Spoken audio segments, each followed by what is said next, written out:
Hello, listeners, uh, and welcome, future listeners. We are ready now for the next installment of The Adventures of Tom Sawyer by Mark Twain, Chapter 18.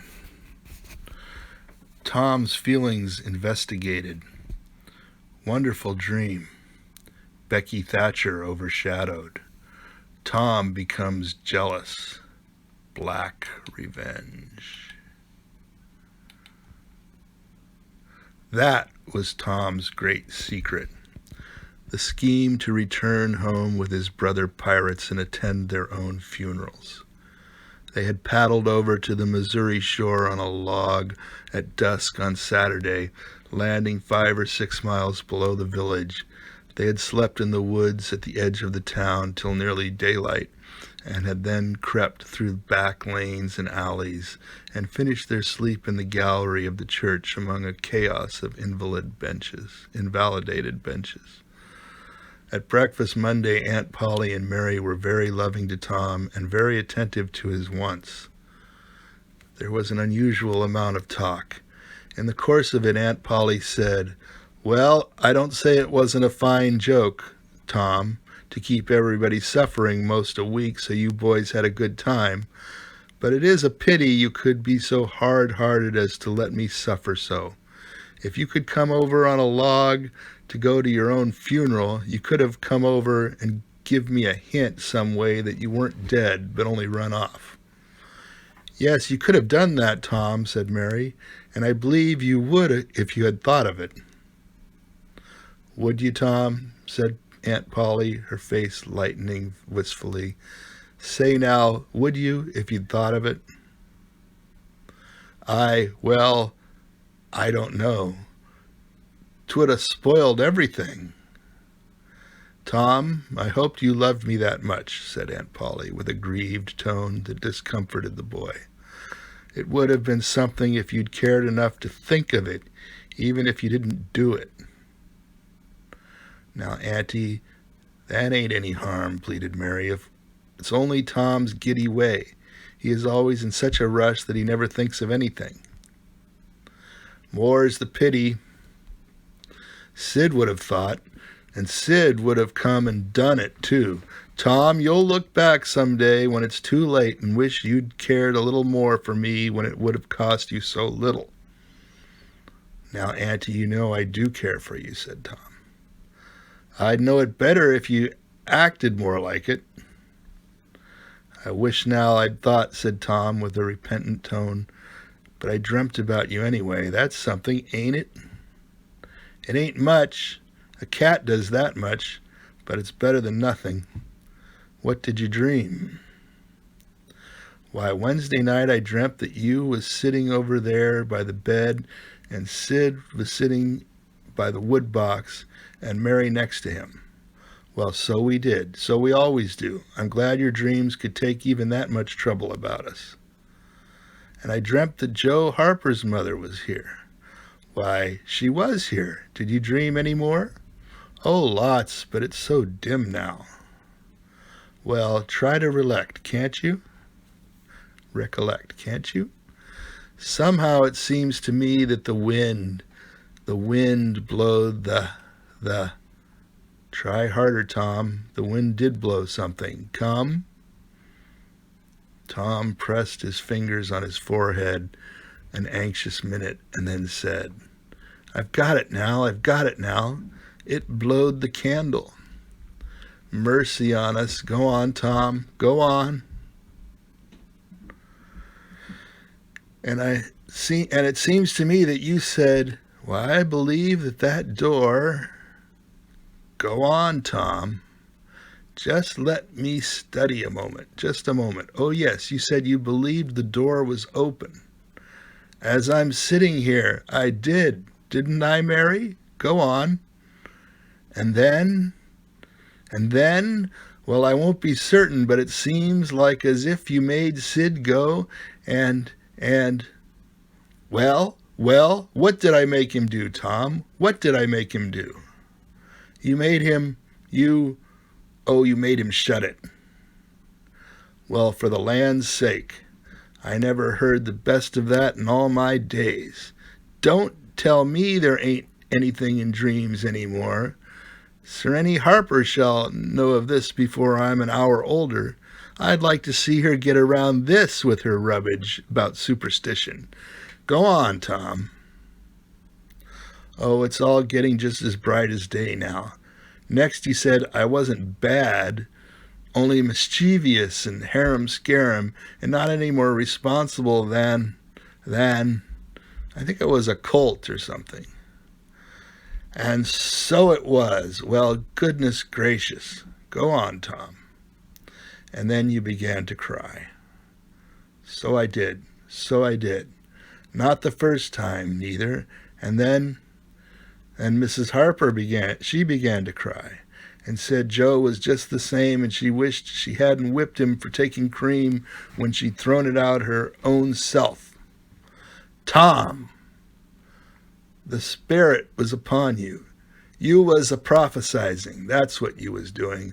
Land alive. Go on, Tom. And Sid, he said,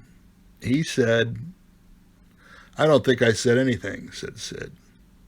Yes, you did, Sid, said Mary. Shut your heads and let Tom go on. What did he say, Tom? He said, I think he said he hoped I was better off where I was gone to, but if I'd been better sometimes. There, do you hear that? It was his very words. And you shut him up sharp. I lay I did. There must have been an angel there. There was an angel there, somewheres. And Mrs. Harper told about Joe scaring her with a firecracker, and you told about Peter and the painkiller. Just as true as I live. And then there was a whole lot of talk about dragging the river for us and about having the funeral Sunday, and then you and Miss Harper hugged and cried, and she went. It happened just so. It happened just so, as sure as I'm a-sittin' in these very tracks. Tom, you couldn't told it more like if you'd a-seen it. And then what? Go on, Tom. Then I thought you prayed for me, and I could see you and hear every word you said.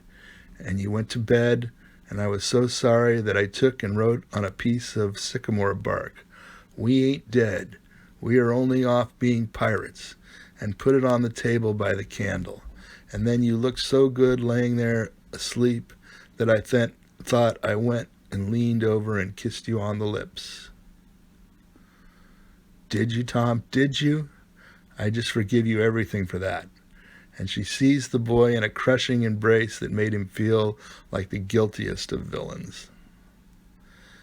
It was very kind, even though it was only a dream, Sid soliloquized just audibly. Shut up, Sid. A body does just the same in a dream as he'd do if he was awake. Here's a big Millam apple I've been saving for you, Tom, if you was ever found again. Now go along to school. I'm thankful to the good God and Father of us all I've got you back. That's long-suffering and merciful to them that believe on him and keep his word, though goodness knows I'm unworthy of it. But if only the worthy ones got his blessings and had his hand to help them over the rough places, there's few enough would smile here on or ever enter into his rest when the long night comes. Go along, Sid, Mary, Tom, take yourselves off. You've heard me long enough. The children left for school, and the old lady to call on Mrs. Harper and vanquish her realism with Tom's marvelous dream. Sid had better judgment than to utter the thought that was in his mind as he left the house. It was this: pretty thin. As long a dream as that without any mistakes in it? What a hero Tom was become now. He did not go skipping and prancing, but moved with a dignified swagger as became a pirate who felt that the public eye was on him. And indeed it was. He tried not to seem to see the looks or hear the remarks as he passed along, but they were food and drink for it to him. Smaller boys than himself flocked at his heels, as proud to be seen with him and tolerated by him as if he had been the drummer at the head of a procession or the elephant leading a menagerie into town. Boys of his own size pretended not to know he had been away at all, but they were consuming with envy nevertheless. They would have given anything to have that swarthy sun-tanned skin of his and his glittering notoriety, and Tom would not have parted with either for a circus. At school, the children made so much fun of him and Joe and delivered such eloquent admiration. At school, the children made so much of him and of Joe and delivered such eloquent admiration from their eyes that the two heroes were not long in becoming insufferably stuck up. They began to tell their adventures to hungry listeners, but they only began. It was not a thing likely to have an end, with imaginations like theirs to furnish material. And finally, when they got out their pipes and went serenely puffing around, the very summit of glory was reached. Tom decided that he could be independent of Becky Thatcher now. Glory was sufficient. He would live for glory.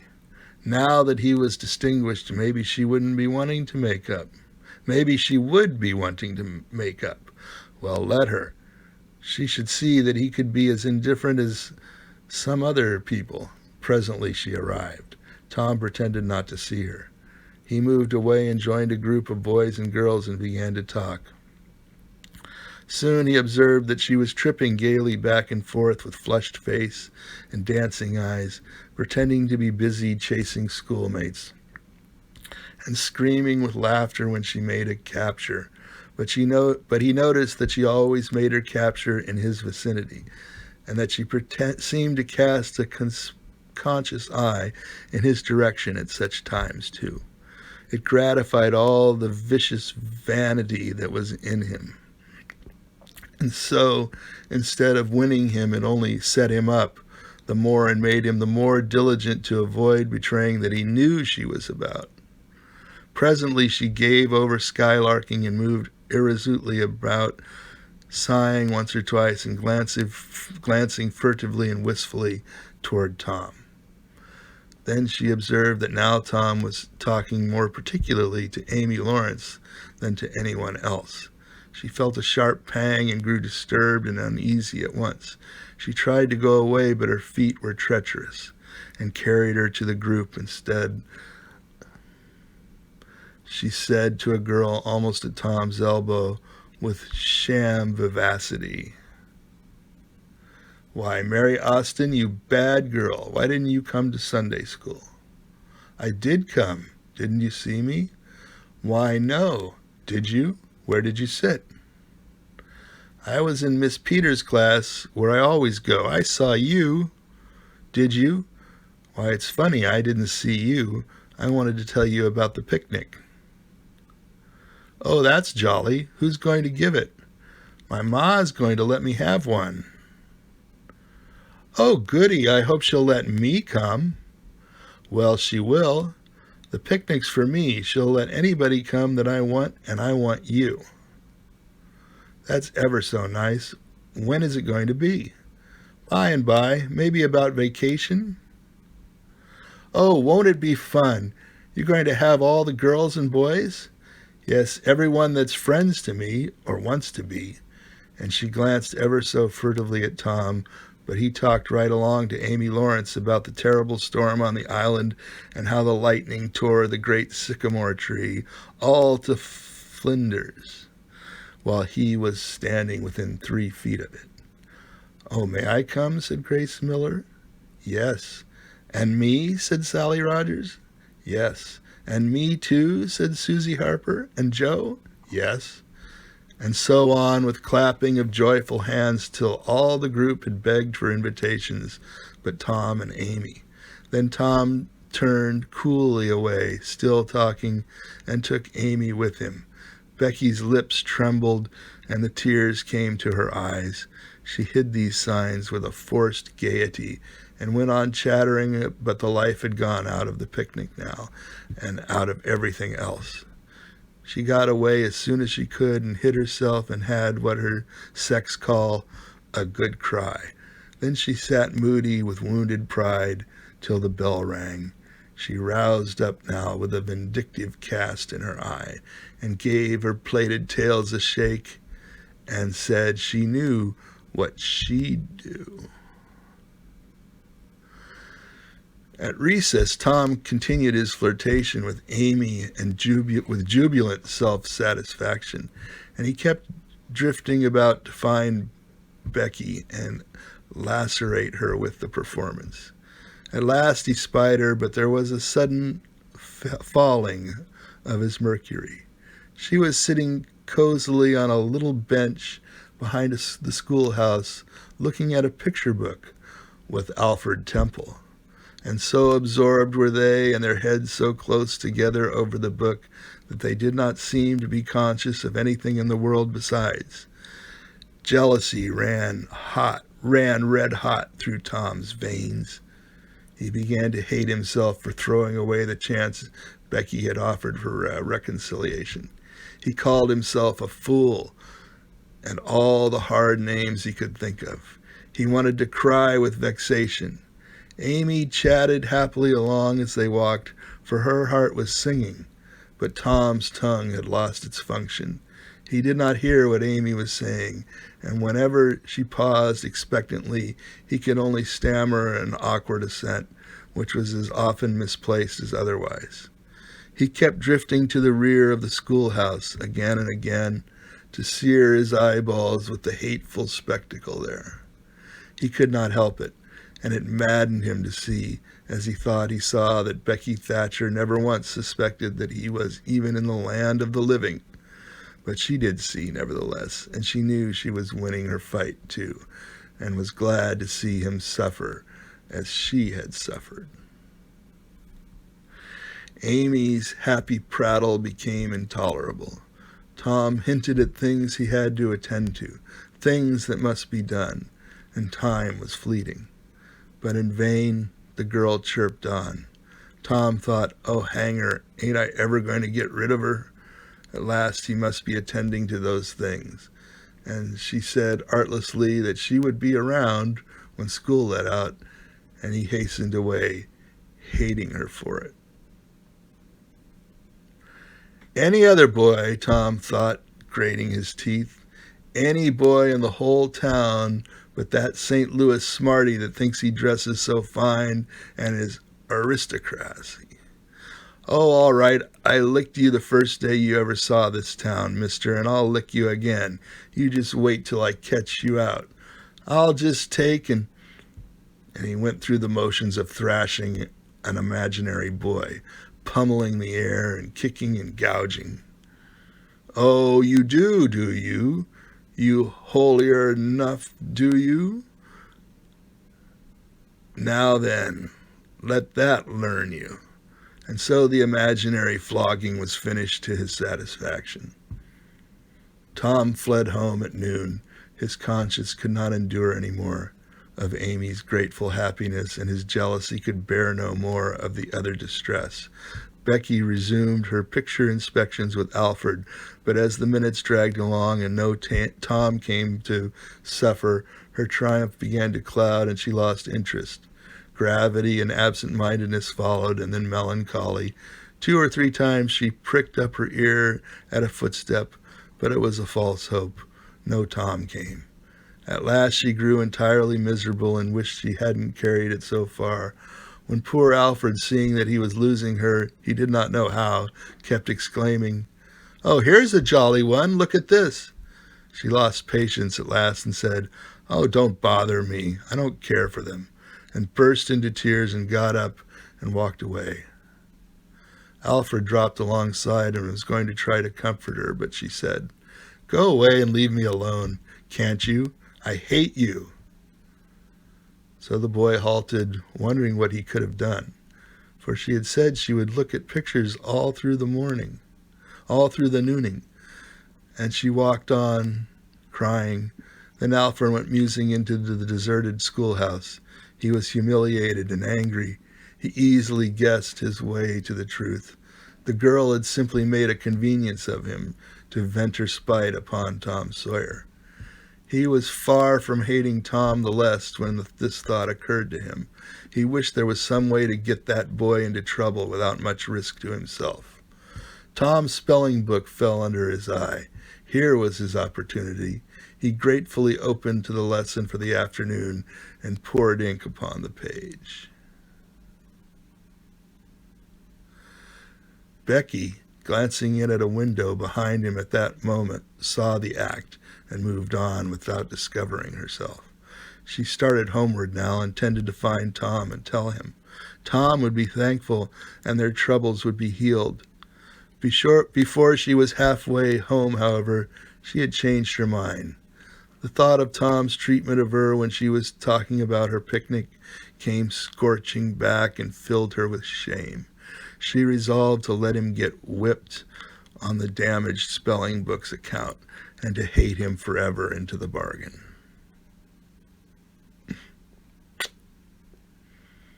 Ah, love. Thanks for listening. And if you follow me on Periscope, you'll know when I go live with the next and further installments. I also encourage you to follow me on YouTube, Roarshock channel. That's who I am there. Thanks a lot.